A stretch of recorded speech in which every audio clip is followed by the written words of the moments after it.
The Georgia Dome in Atlanta, in just its second year of operation, now serving as Dome Sweet Dome for the biggest event in pro football, Super Bowl XXVIII. Hi, everyone, and welcome to NFL Preview, the final edition. I'm Vince Giolini, joined by my partner, the Sheriff, Ron Meyer. I shot the Sheriff. Yeah. The super rematch not everyone wanted, but an intriguing one for Buffalo and Dallas because the Cowboys are supposed to win this ball game. But what if they don't? What if the Bills take advantage of that proverbial fighting chance? Well, it's a great matchup, Vince, because they have a chance to get that monkey off their back. And with their defense and the people they have on defense, they can get it done if they create enough turnovers, reverse it from last year, get more than 9 turnovers, or create that type of number. It unfolds shortly. Now let's get right to it. And I can tell you, no two guys know this town like Nick Charles and Fred Hickman. So who better to case the place just hours before kickoff?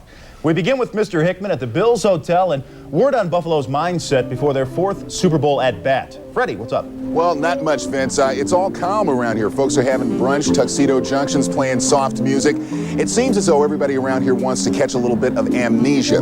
They are trying to forget some very painful things, and it appears that the only cure is that rare and elusive thing that can be found for a few scant hours this afternoon at the Georgia Dome. Of course, if they are successful, these are the things they will forget. Memory number 1. Who can forget that? Super Bowl XXV. The Bills are down and 47-yard attempt, and it's wide right. Now the Redskins in Super Bowl XXVI, ripping, just took them apart 24-0, and they never could catch up, 37-24. Troy Aikman and the boys go nuts last year, 4 touchdown passes. The Bills with 9 turnovers, 52-17, 3 up and 3 down for Buffalo. But you know, sometimes it's, well, best to remember the painful stuff. Those who cannot remember, after all, the past are doomed to repeat it, a wise man once said. Well, the Bills aren't wise. They're just good and ready. That was then, this is now. I'm not dwelling in the past. You know, if you look in the past and you stare in the past too long, you forget to go ahead. And you have to look forward to the future. I mean, everybody wants to win a Super Bowl. I mean, that's just the ultimate. But not everybody can. One way I can assure you, you'll never, never lose a Super Bowl game. Don't get in it. That's the way to assure it. We can't assure anybody of anything, nor can Dallas. I mean, you can say something, but it isn't what you say, it's how you play. Wise words indeed from Marv Levy. I can tell you this, the guys are going to be leaving here from the hotel at 3 o'clock this afternoon. Actually, there are 3 buses, one at 3, one at 3:15, and one at 3:30. I can guarantee you nobody will be on those last 2 buses. The guys are ready to get after it and head to the Georgia Dome, where my partner Nick Charles is standing by. Nick? Fred, a lot of people out here waiting. They wish the game started now and they could scare up some tickets. Tickets are scarce and people are wondering, where are they? You know how scalpers are. We've been to so many Super Bowls before. There's been 27 Super Bowls, 15 times the MVP has been a quarterback. Joe Montana's nearly had the trophy named after him. Troy Aikman was Super Bowl MVP just last year. Well, Aikman's back, and so is Jim Kelly, looking probably better than ever. But when you look at the 2 featured running backs in this game and talk to the people who have to stop them, it's clear. Emmitt Smith and Thurman Thomas are identical twin carburetors, with the outcome of the game hinging on how well they fire. On the left, Thurman Thomas. On the right, Emmitt Smith. And in the middle, any poor defensive player trying to contain either one of them. I got that undubious chore. Thurman's an exciting back. I'm glad he's on my team. He's the type of guy that you have to just keep on hitting. There's no way you can just hit him once or twice and think, well, he's going to give up now. He's the guy that is going to keep coming at you.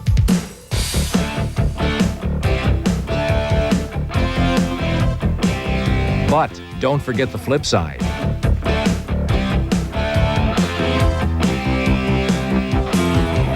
Emmitt Smith, or Nightmare to those plotting against him. He's a load.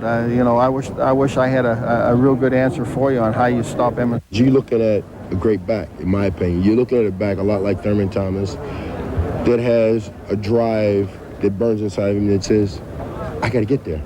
I think we're pretty much basically the same type of style of running backs. We know where our defense is going to be structured. We just have a great feeling of where to go and where not to go.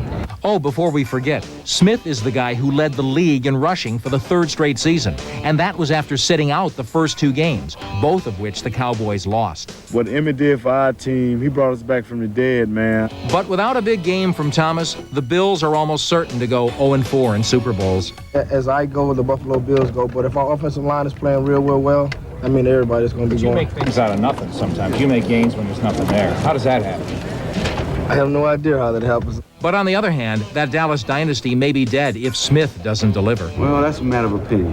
That's a matter of opinion. But it's a matter of fact. Well, you can call it what you want. I'm not going to say anything about it. So, pick your poison, Smith or Thomas. The outcome of this Super Bowl could be riding on the shoulder pads of each. Yeah, it really looks like nobody's going to get careless, and I think Thomas may set a record for him in Super Bowls for carrying the ball. It's just a hunch I have. And Dallas, of course, with that quick defense, just going to be flying to the ball and just honing in on him. The dilemma, of course, on the other side for the Bills defense, last week against Kansas City, they doubled the wideouts, but there was no Emmett Thomas being wide open. They can't do that. It's really a dilemma, Vince. So why don't you and the sheriff figure it out for the next 20 minutes or so? Nick, both of those guys are a handful. Thank you very much for that report at the Georgia Dome, and thank you, too, Fred Hickman from the Bills Hotel.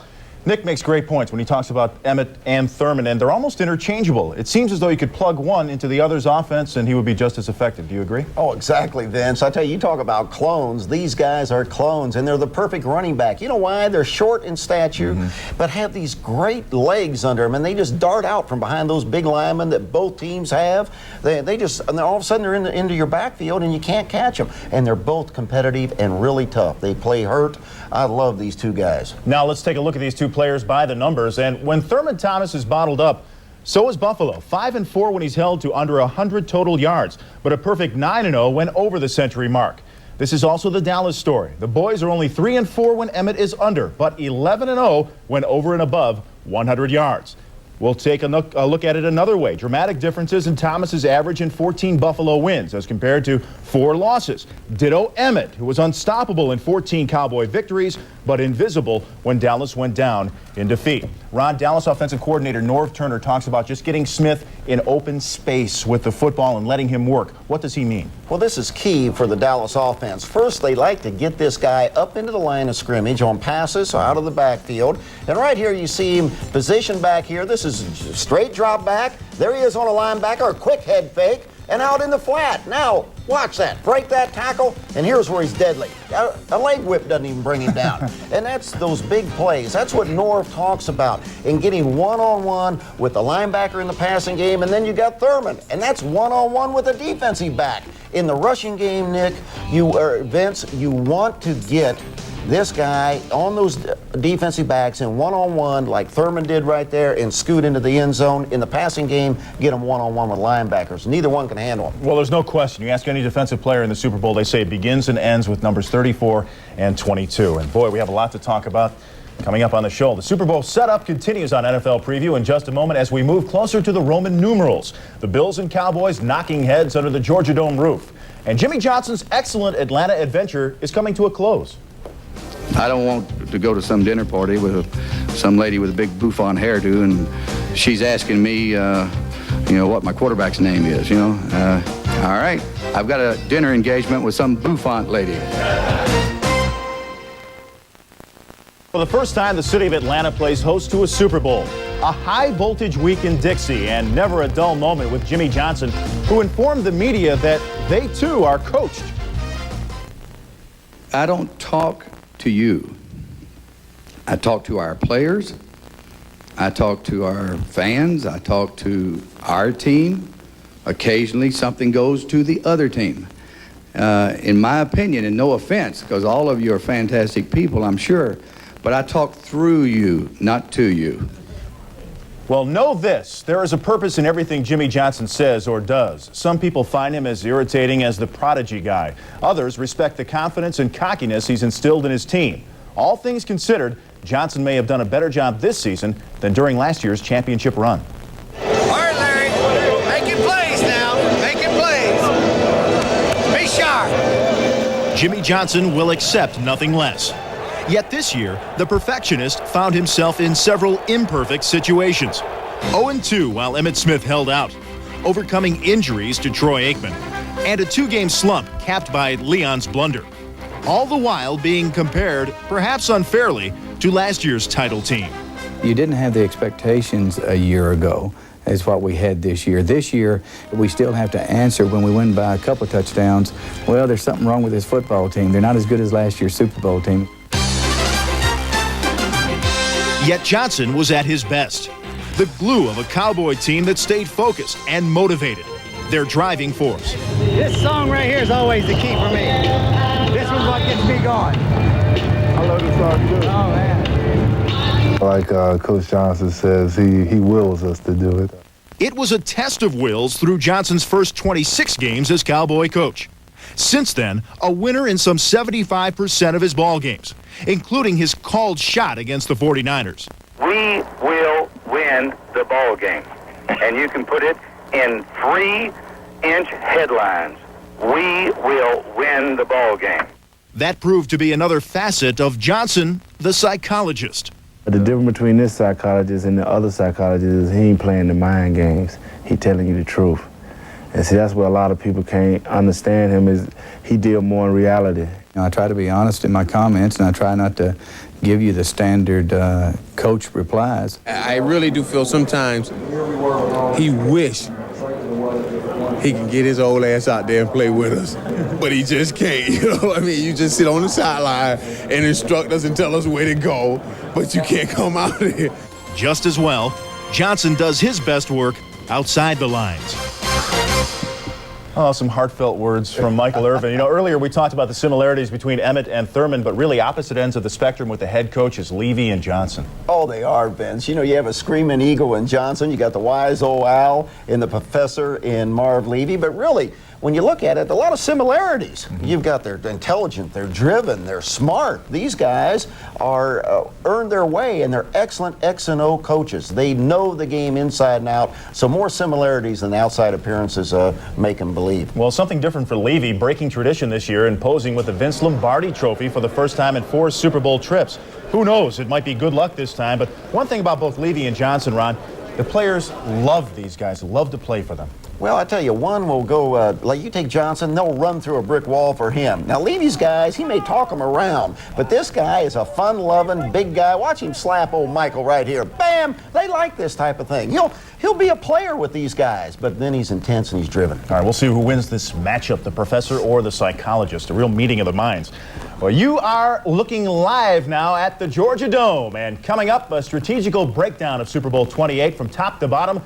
The Buffalo Bills and Dallas Cowboys set to do it up in the Dome, and we'll show you Buffalo's list of things to do, like block for Jim Kelly. If not, gym class is over. Part of the Atlanta Super Bowl scene is the city's historic underground, a series of restaurants and shops, and a piece of Atlanta from yesteryear. From the personality of Atlanta to the personality of the Cowboys, we are talking media-friendly and big Nate Newton. Once Jimmy Johnson came aboard and accepted Nate at any weight, the 335-pound guard put together consecutive Pro Bowl seasons and was this week's quote machine. You know, I love playing football, man. I always like playing football, the competitive spirit, man. I got that, man. It's just that my body don't look as fluid as Emmett's, you know. When I came into the league, I said, hey, I'm going to be known. One way, whether it's out of fatness or whatever, I'm going to be known. We know all about you, Nate. It just so happens Nate and his mates begin our breakdown segment, the offensive line of the Cowboys, which allowed a conference-low 29 sacks during the regular season. However, going against the NFL's all-time postseason sack leader, Bruce Smith. Hey, big Bruce Smith, and what that offensive line has to do, they've got to locate number 78 because they move him up and down the line. Right here you see him on a tight end, whap, that's no match, and then this is what happens, Vince. The ball comes out. That's one of those big turnovers. That's one of the big keys in this game. The defense of the Bills have got to do that. Bruce has got to play. Now the Bills' offensive line, Jim Kelly says they are the reason that the Bills have come back to another Super Bowl. They face a Cowboy defense that comes in waves. Well, they're big and strong, and this big run blocking offensive line, you got Fina, Parker, Hall, Davis, and the big house, Ballard over there. Special credit to Fina, who replaced Will Wolford, the all-pro guy, playing really well left tackle. All right, also this week, Thurman Thomas, he called the Dallas defensive backs the fastest he's seen in the NFL. And look at this play by Larry Brown last week in the NFC title game against Jerry Rice. Rice has the catch. No, it's batted away. Great play there, and these defensive backs swarm to the football. against opposing runners, Ron? Well, what the whole defense has is great speed, and it's highlighted by the defensive backs. And then you go up to the linebackers, they run just like those defensive backs. And they're going to have to converge on Thurman today. All right, the Bills' defense forcing a league-best 47 takeaways this season. Cornelius Bennett said, hey, the Dallas Cowboys are human. They can turn the ball over, too. You wonder if the Buffalo Bills can force some turnovers in this game. And they'll have to. Well, the way I look at it, there's so much talent on the offense of the Cowboys. They're going to have to disrupt that talent. They're going to have to knock the ball out, get Aikman out of the game, do anything they can. But what's so good about this defense of the Bills? It's opportunistic. Right here, a would-be touchdown goes into a game-turning play for the Bills last week, and a big interception coming out of the end zone by Jones. Okay. Great play. Okay, now we have to talk about the quarterbacks by comparison and by the number. Kelly and Aikman to date each have thrown 20 touchdown passes, but check out the interceptions. And Rod Kelly will tell you he's more of a gambler. Troy Aikman doesn't throw a lot of interceptions, obviously. Strong arm, puts the ball where only the receiver usually can catch it. Well, Aikman will avoid all those bad throws. And you know what makes him a little different? He gets out and scrambles. This is what Kelly can't do. When he scrambles, he can throw that ball away and not take the grounding. The new rule has really helped Aikman. It really hasn't helped Kelly that much because he can't get out of the pocket. Jim has got to get this time to throw and go to that guy, Billy Brooks. Sure-handed Billy Brooks, but he's got to take 3 steps, and he's got to work underneath the zone. I don't believe Jim can get as many deep balls as he'd like. Be patient out there, Jim. Pick away with your tight end and Billy Brooks underneath that zone. Yeah, everything Buffalo has been doing offensively has been kind of the dink and dunk, so patience, as you said, is going to be a key for Kelly, although he loves to take risks, too. Well, he's a riverboat gambler, and really the coaches inwardly, they want the guy to go downtown, but I think it's going to be dangerous. Play it, keep it close going into that fourth quarter. Stay close, that is the key for the Buffalo Bills. But we have much more to come on NFL Preview here. Ron gives us the keys to victory for both the Cowboys and the Bills, and for all you hall monitors, the next class headed to Canton, Ohio. Stick around. On Saturday, the NFL announced its Hall of Fame class of '94, led by a pair of first-ballot Dallas Cowboys, Dorsett and Randy White. Cardinals and one-time Cowboy tight end Jackie Smith is in, as is 49er defensive back Jimmy Johnson, Browns all-purpose running back Leroy Kelly, and longtime Viking coach Bud Grant. And the great stone face must be smiling now. Induction set for this summer in Canton.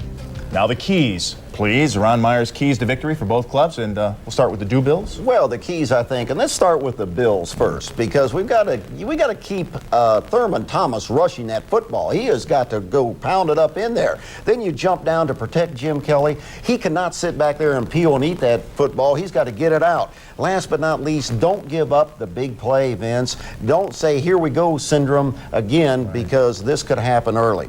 Now you jump over to the Cowboys, what they're going to have to do, they're going to have to locate and block Big Bruce Smith, because this guy could disrupt havoc in this football game, and he can make the ball come out anywhere. Then Aikman has got to continue to mix these plays well. He's got to screen it. He's got to dink it in there to Novacek. He's got to bounce around and give that good mix, keep that Bill defense out of sync and out off balance. Last but not least, contain with a zone defense.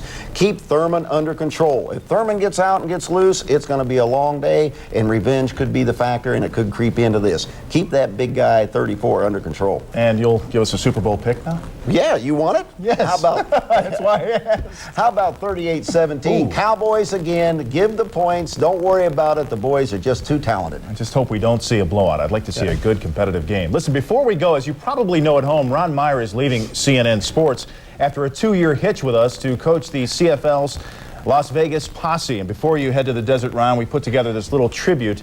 It's our little thanks to you for a job well done. Take a look. Don't tug on Superman's cape is what that says. That is your little asterisk. Steve says, Ron, why don't you send that snowplow out there? Great idea. Run down the field. I say to this convict who's out on a work release, I say, hey, jump on there. He goes, right. You're going to have to put an ice pick in this guy to keep him. Hey, buddy, your trick or treat. Stay in for this one. And I'm going to be perfect right now, Vince. As a new coach of the Las Vegas Posse, you're my new offensive coordinator. Hey, I'm there. There's your, and believe me, it's like the final episode of MASH. Oh, you know, without the ratings, of course. But. Absolutely. What a great one you're to work with, Ron, Vince. Enjoyed it. All right, hey, Best off of to luck the Super Bowl. All right, we got a Super Bowl huh? to talk about. Before we go, for the Sheriff Ron Meyer, I'm Vince Cellini. For all of our staff at NFL Preview all season long, thank you for being with us. And I remind you that when in doubt, play it out. The Bills and the boys will do just that later today. We'll see you.